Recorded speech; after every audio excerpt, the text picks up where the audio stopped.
Hi, it's Daniel Lapidow, the Hebrew Hair Blacksmith live in the blacksmith shop of Blacksmith Trend Shop. This is a follow-up video about the tong video I posted yesterday. So I'm gonna go a little bit more detail, a little slower, and talk about what I actually did. I started with a piece of 1 inch square. That's about 18 inches long. I cut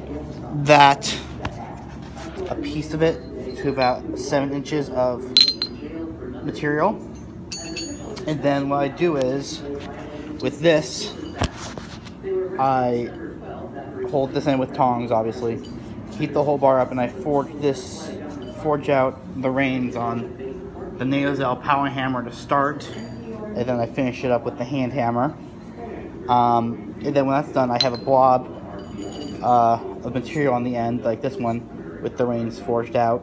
This one's still a little rough, it needs to be refined, the reins and this end, but then I have a blob material on the end.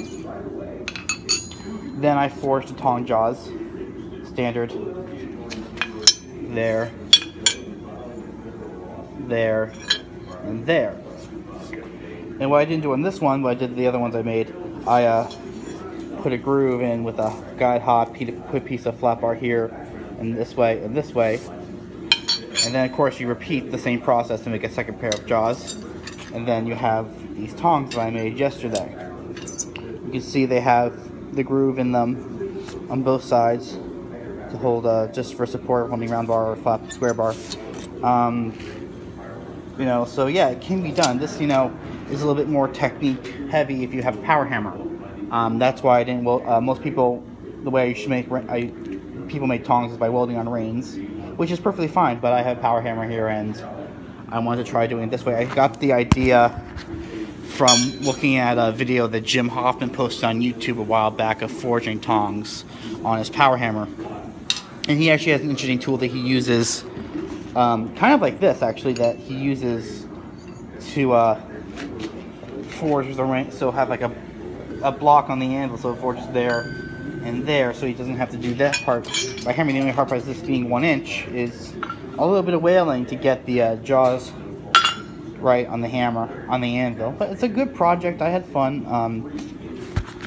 I'm working on these because someone wants some tongs, and I want to make some tongs myself. And I was a little rusty on them because I have a lot of tongs. I want to try to get the feel of making them back again because I want to do it with a student. But no, this is a good way of making tongs, I think.